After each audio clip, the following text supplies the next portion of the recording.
Boa tarde a todos no Brasil. Nos Estados Unidos também. E nos Estados Unidos também. Boa noite no Brasil, né? Já são 18 horas no Brasil. Estamos aqui na estação 59, em Nova York. Inaugurou essa semana essa galeria aqui subterrânea, com várias lojas, um local legal para passear. Há 2 dias atrás, quando nós definimos a pauta desse programa, a gente não podia imaginar o que fosse acontecer, essa tragédia no Brasil. E é sobre depressão e sobre tristeza e sobre como superar isso que a gente vai conversar hoje com a psicóloga e neurocientista Rejane Guerreiro. Boa tarde, Rejane.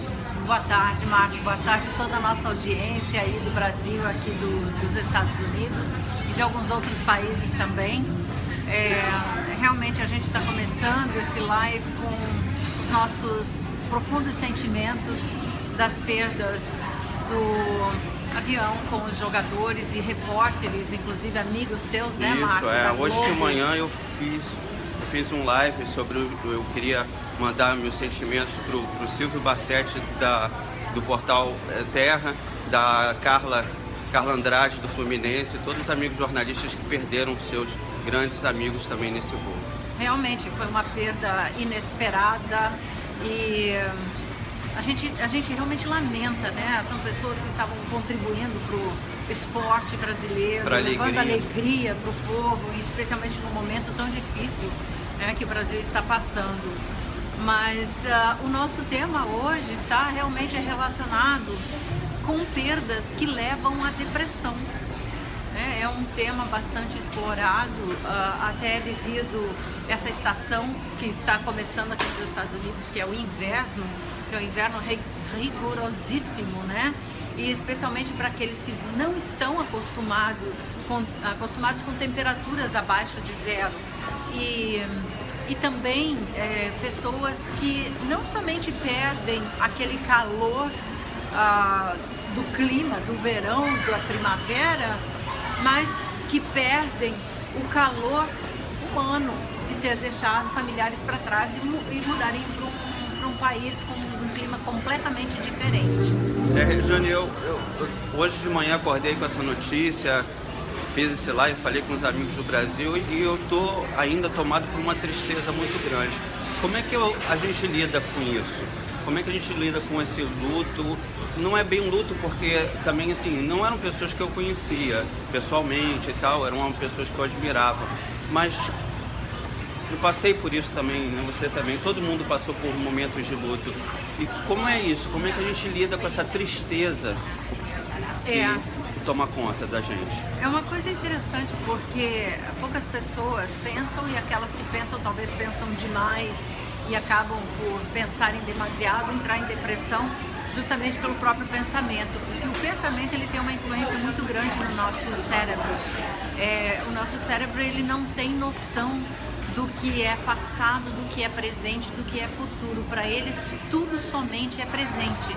Então o próprio pensamento de dor ele já começa a liberar substâncias químicas, né, que vão acentuar essa dor como se fosse um fato real, apenas o teu pensamento.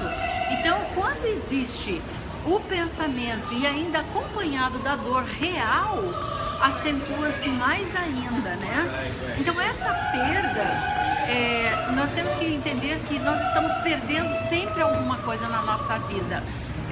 Seja a perda de um amigo que partiu, seja um amigo de escola, né, que graduou e foi morar num outro estado, seja um filho que está saindo de casa para estudar. Uma relação, né, que termina. Uma relação que termina, pais que se vão, né, filhos que se vão. Então são todas perdas. Mas além dessas perdas físicas, existem exatamente também outros tipos de perdas que muitas pessoas não consideram, que são essas perdas, por exemplo, do próprio clima que a gente estava falando, o quanto um clima tropical para pessoas que vivem ou moram ou vieram de um país de clima tropical e vieram para os Estados Unidos ou vão para países da Europa que são países mais frios, né? Enquanto elas também perdem um pouco do estímulo da vida porque não tem aquela alegria do sol, não tem aquela disposição, não tem aquela energia, né, que o sol ou o próprio clima traz. Então, é importante a gente entender que todas essas perdas servem como componentes até para desenvolver o que se chama aqui nos Estados Unidos de SAD. SAD em inglês quer dizer triste, mas ele é um acrônimo para uma doença que chama-se Seasonal Affective Disorder, que traduzindo quer dizer transtorno do afeto sazonal. Não sei como é que fala. Estacional, né? Estacional fica bem esquisito. Mas sério, entre as estações. Seasonal, que é entre as estações. Então é interessante entender que até mesmo uma mudança de clima, ela contribui para uma baixa liberação de neuroquímicos no cérebro que faz com que a pessoa se sinta triste, se sinta recolhida. E você está falando comigo que no Brasil nós estamos no verão. E a gente estava comentando isso, a gente vai fazer um programa sobre inverno e tristeza, mas no Brasil está um verão e aí acontece essa tragédia e mesmo no verão você se vê mergulhado num inverno profundo. Exatamente, exatamente. Você vê, como a gente estava falando, né, são as perdas, né? E não importa em que circunstâncias são perdas. Mas o mais importante de tudo isso é saber lidar com as perdas. E uma das formas para lidar com as perdas é entender e aceitar que no mundo físico, né, ou no mundo tridimensional, nada é eterno. Nada é eterno. Então a gente aceitando que nós temos essas perdas e que são fatos naturais, já minimiza essa liberação de neurotransmissores que levam a um baixo humor, baixo estado de alegria, né? E uma das coisas, por exemplo, que você pode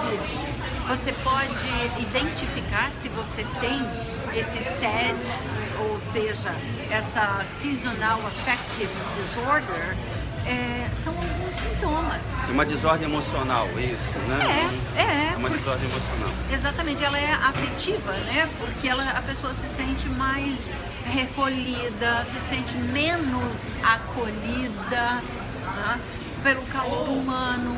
E muitas vezes ele não é um fato real em si, mas é como a pessoa percebe a situação. E você sabe que a percepção é que dá o grande significado para todas as coisas que acontecem na nossa vida. Deixa eu ver se eu entendi. Então, é tão importante a forma que você recebe a notícia, a forma que você reage à notícia do que a própria notícia, não é isso? Assim, exatamente. A forma que você recebe. E tem como eu me preparar?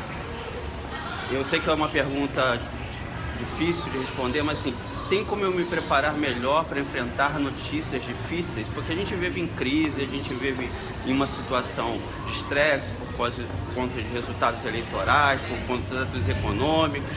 Como é que eu me preparo para enfrentar melhor essas situações que podem acontecer a qualquer momento, como essa tragédia? Como eu comentei antes, essa é uma realidade de todo ser humano. Ganhos e perdas, ganhos e perdas, ganhos e perdas. Então, a partir do momento que a pessoa está consciente que ela está sujeita a ter perdas a qualquer momento, embora ela não queira, não espera, não deseja, mas é importante ela entender que isso são processos naturais da própria existência do ser humano. Até mesmo porque todo ser humano que nasce tem essa trajetória de vida e sabe que uma hora ele também vai, né? Então, a aceitação... A gente esquece isso, né? A gente quer esquecer mesmo, né? Então, a aceitação dessa realidade já é um bom princípio. Aceitar que as coisas são... Que as coisas mudam. Que as coisas são mutáveis, elas não são nada permanentes. Nada para sempre, né? Elas não são permanentes de forma alguma. Então, e aceitar essa condição natural da existência das coisas físicas ou fenomênicas já é um grande começo. E, obviamente, além da aceitação, existe essa questão de mudar a percepção. Porque existe que a gente fala de distorções cognitivas. Isso significa que a forma como você percebe, ela pode não estar condizente com a realidade. Então, quando se faz questionamentos tipo, isso é verdadeiro? Isso é real? Né? Essa dor que eu estou sentindo, eu posso minimizar? Posso. Se eu mudar a minha percepção, a aceitação e lidar com a realidade. A realidade dos fatos é, isso aconteceu, isso faz parte da vida. Eu aceito, embora não exime a dor, é claro, né? Porque como seres humanos nós temos essa condição de sentir dor e empatia pela dor do nosso semelhante. Mas a questão é, eu aceito, eu quero estar bem com essa situação e evitar pensar em situações desagradáveis, porque toda vez que como eu falei antes, mesmo o pensamento, ele cria, ele libera neurotransmissores que não são adequados para o teu bem-estar. Então essa pessoa que é negativa, está sempre esperando o ruim, o pior, também isso gera uma coisa ruim. Claro, e normalmente essas pessoas, elas são mais propensas a ter depressão, ou acentuar mais ainda o nível de depressão, quando já vem acompanhado desses outros fatores. Então, bom, agora vamos falar um pouquinho dessa SED, essa condição que afeta os brasileiros que estão aqui nos Estados Unidos e principalmente os que moram nas regiões mais frias, porque tem muito brasileiro que mora também em áreas, né, como a Flórida, o sul da Califórnia, e não estão sujeitos a essas rigorosas temperaturas. A gente vê, por exemplo, aqui nos Estados Unidos, quando as pessoas retire, se aposentam, a gente sabe que a Flórida, por exemplo, por ser um estado de um clima muito mais agradável, né? Ou seja, o calorzinho da Flórida é mais acolhedor, muitas pessoas que se aposentam acabam indo morar na Flórida exatamente por essa questão climática, né? Onde não se tem tanta constrição física por causa do frio. Mas aqui, eu já morei na Flórida, o fato de você às vezes estar isolado, morando em cidades pequenas, naquela casinha lá longe, não causa também, pode causar também um tipo de depressão, não pelo inverno daqui, mas pelo isolamento social, porque na Flórida às vezes você precisa de carro para ir resolver tudo, você não vê ninguém, um comentário que as pessoas fazem, você não vê ninguém na calçada, como aqui, né? Você sai, você desce do prédio, você vê aquilo tudo. Então, tem vantagens e desvantagens de estar numa grande cidade, não é isso? Tem vantagens e desvantagens, porque também é o seguinte, né? O fato de estar no meio de uma multidão não significa que você está acompanhado ou se sentindo acolhido. Isso é um tema para a gente conversar lá no Times Square depois. Nós vamos para lá no nosso próximo live. Pois é, e aquelas pessoas, por exemplo, que mesmo que moram numa cabaninha lá retirado, depende da condição mental e emocional delas, né? Porque de repente elas estão buscando exatamente essa paz, essa tranquilidade. E isso é que faz elas se sentirem melhor. Não, se a pessoa está bem, ela pode morar então em qualquer lugar que ela vai estar bem. Mas essa questão seasonal, ou seja, como é que fala de clima da estação, é claro que as pessoas negativas, as pessoas que têm uma percepção de perda muito grande, ela acentua ainda mais essa condição, porque ela já está propensa, o cérebro dela já tem informações de solidão, de tristeza, né, de falta de calor humano. Aí o que acontece? Junta com o frio, ela se sente mais isolada ainda. O que as pessoas podem fazer? Lógico que muitas pessoas precisam de um acompanhamento profissional, de um psicólogo, mas o que a pessoa pode fazer assim, com uma atitude que ela pode tomar hoje de manhã, acordando, vendo essas notícias todas ruins e se sentindo mal? Ela pode, qual o ato que ela pode fazer hoje para pelo menos dormir melhor do que ela acordou? Você sabe que a neurociência tem revelado cada coisa impressionante e por ser tão fácil de fazer, muitas pessoas desacreditam. Mas vamos lá para algumas dicas.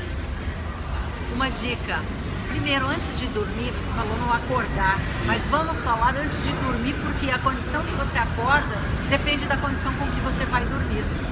Então, antes de dormir, pelo menos 2 horas antes de dormir, evite assistir filmes de tragédia, de terror, de guerras.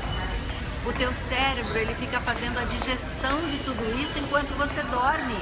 E se você não tem uma comida boa no seu estômago, você vai ter nightmare, né? Você vai ter pesadelos. E com o nosso cérebro não é diferente. Dependendo da mensagem que você coloca antes de dormir, é o que o teu cérebro vai tentar digerir durante a noite. Chega de manhã cedo, o que acontece? O teu corpo está cansado, você não relaxou, se sente pesado, se sente desanimado, porque não deu tempo para o teu cérebro fazer a digestão dessas notícias más. É muita informação. É muita informação negativa e libera muito cortisol no seu cérebro com essas informações negativas. E o nosso cérebro gosta de dopamina, de endorfina, de serotonina, que são os neuroquímicos da alegria, do bem-estar. Então, se você... Eu não sei se você lembra que antigamente, pelo menos no meu tempo, a gente sentava com a vovó na cozinha, na cadeira de balanços, né? Tu sentávamos ao redor e a gente fazia oração, rezava o terço, fazia oração por anjo da guarda antes de dormir. E essa tradição já quase se perdeu, mas é uma coisa muito importante, a oração mesmo antes de dormir, porque aí você está alimentando não somente o seu cérebro com coisas positivas, mas você está alimentando o seu espírito. E aí já falou aqui da meditação, né? Você já falou, você é uma adepta da meditação, né? Mais de 25 anos, Você medita antes de dormir? Sim, pelo menos 20 minutos antes de dormir. É uma forma de serenar a mente e saber o que você quer digerir durante a noite. Inclusive, existem técnicas muito bacanas que antes de dormir, depois de uma meditação, se você não está acostumado a fazer meditação, apenas se posicione com uma postura, né, ereta, assim, sentada de uma forma ereta, respira profundamente, acompanha a tua respiração, foca na sua respiração e fala com você mesmo, fala com seu Deus, com seu anjo, independente da sua crença, mas fala: Deus, me mostra o que eu preciso saber para viver melhor o meu dia de amanhã. Me mostra. E assim você poderá ter sonhos, que na verdade a gente pensa que são sonhos, né? Mas na verdade são respostas que o teu cérebro está trazendo do que ele gosta de viver para estar saudável. Tá, deixa eu te fazer uma pergunta que muita gente às vezes se faz quando não está acostumado com meditação, com nenhum relaxamento antes de dormir, que vê filme de terror, que come hambúrguer, que faz aquela coisa antes de dormir, que você falou que é bom se preocupar com isso.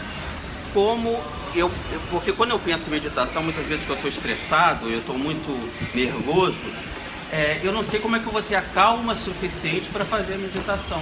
Não tem uma pré-meditação, assim, como é que eu me preparo? Porque eu não posso, eu estou agitado, aí de repente eu vou, sento e medito, como é que é isso? Não, a primeira questão Você está acostumado, mas assim, para quem não está acostumado, quem é nervoso, quem é agitado, como é que faz para desagitar para fazer a meditação? Olha, a respiração é a número 1. A respiração é número 1. Quando você senta bem posturado, você está expandindo o teu diafragma, né? O teu estômago, você não está compressando, né? Comprimindo, aliás, o teu estômago. Então você precisa estar numa postura que realmente você tenha uma respiração tranquila. O foco da sua respiração tem que estar com a sua mão em cima do seu estômago para você sentir. E ali deve ser o foco da sua respiração. O seu foco na respiração. Aí o que acontece? Quando você muda o seu foco, por exemplo, meu estômago está muito cheio. Óbvio, também nem é recomendado fazer meditação com o estômago muito cheio, porque o teu cérebro está ocupado em digerir, processar o alimento, né? Digerir o alimento. Mas assim, respiração acima de tudo. Você pode respirar lentamente conta até o 8 e solta contando 8 também. No começo vai ser difícil, você vai contar 1, 2, 3, 4, 5, 6, 7, 8 rapidinho, né? Quem é agitadinho já começa logo. Já começa rapidinho. Mas, com o tempo você vai... O que acontece? Você vai educando o seu cérebro para isso. Como nós sabemos, tudo é aprendizado, tudo.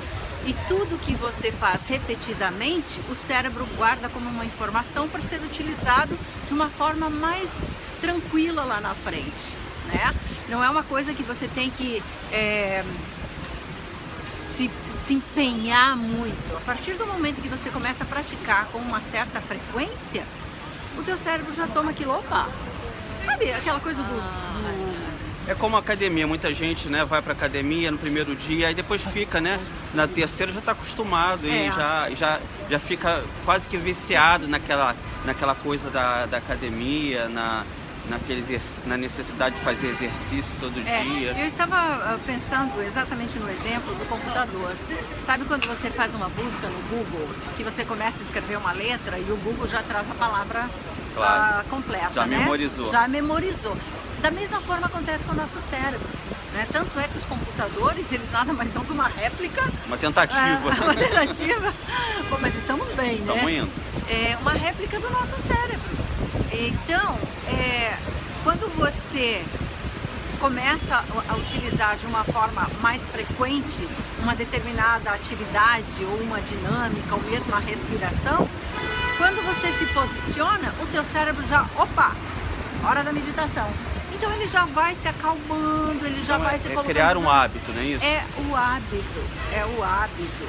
Então, gente, meditação, respiração, percepção, observe qual é a percepção que você está tendo da realidade, se ela é verdadeira ou se ela é criação, né, da sua mente. Porque a nossa mente, ela vai para todo lugar, né? Isso que eu ia te perguntar, muitas vezes quando você tem uma ruptura afetiva, você imagina, nossa, mas fulano não era assim. Será que a pessoa era e a gente que não viu? A nossa percepção do outro pode ser diferente, né, do que a pessoa realmente é? Ou a percepção, como você está falando, não só a percepção do outro, a percepção do momento, das coisas. A pessoa às vezes fica desempregada, mas vem cá, eu não percebi esse processo que eu estava vivendo na minha empresa, esse processo que aconteceu e de repente me demitiram. Ou isso já vinha acontecendo e eu não tinha percebido. Exatamente. Como eu falei, essa percepção é tudo. Especialmente, você falou em termos de ruptura de relacionamento, né? De novo, aquela coisa, né? Do que começa, tem um motivo, uma razão de ser e termina. Ou seja, as vindas, chegadas, partidas, né? Tudo tem um começo, um meio e um fim. O relacionamento, quando ele não perdura, ou quando ele não dura o suficiente, por uma das partes diz, mas você não era assim, existem duas coisas. Primeiro, quando se cria uma expectativa sobre o outro, de acordo com a sua necessidade. Você espera que o outro supra as suas necessidades, dentro daquela expectativa. Se o outro não supra essa necessidade, ele vai dizer assim, não, mas então você não me ama, porque você não faz isso. Não. Você só precisava de mim. Exato. Então, essa questão de criar expectativas sobre o outro para ele suprir as suas necessidades é o número 1 dos problemas de relacionamento. Né? E o outro... Então, ser realista e prestar atenção na sua percepção é a sua dica principal. Com certeza, porque a sua necessidade é sua, não é do outro.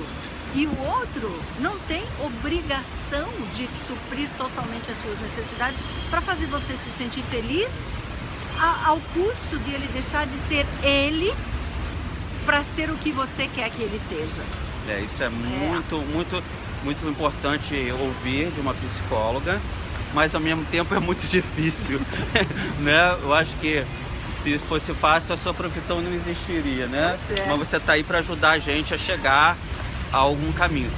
Só para, antes da gente terminar, localizar aqui, olha só, gente, a gente está nessa galeria nova que a gente mostrou aqui, que é muito legal, vai ser muito útil no inverno rigoroso. Nós estamos aqui, não sei se vocês vão ver, estamos na esquina aqui do Central Park. Vou dar uma saída aqui, vamos fazer um Vou dar uma caminhadinha aqui um pouquinho, porque está chovendo, então a gente não pode molhar a câmera. Mas olha aqui, ó. Aqui é 59 com Central Park, tá? Tem a linha A, a linha C, a linha B, a linha D, a linha 1. Todas elas chegam aqui. Vale a pena conhecer essa nova galeria aqui, comer uma coisinha, conversar, ver música ao vivo. Tem música ao vivo lá. E sempre numa boa companhia, também como essa, com essas dicas importantes pra gente. Então, na semana que vem a gente vai estar aqui também. A gente revela antes o horário, a gente não vai adiantar e o tema também, mas a gente fica ligado que esses lives do Facebook que a gente está transmitindo tem esse objetivo de ajudar os brasileiros aqui nos Estados Unidos, os brasileiros no Brasil que conhecem o trabalho da Rejane, a encontrar mais respostas sobre várias perguntas que a gente se faz. Ok, gente, um prazer sempre estar com vocês. Eu quero deixar aqui aberto para vocês colocarem mensagens no inbox, mandarem perguntas, mandarem temas, né? Pode deixar seu e-mail aqui também com a gente, que a gente entra em contato com vocês. Sugestões de temas bacanas para a gente trazer, tá? E vai ser sempre às terças-feiras, como o Marco falou, a gente vai estar anunciando o tema, tá bem? Espero que o seu tema esteja no nosso próximo live. Um beijo grande, boa semana!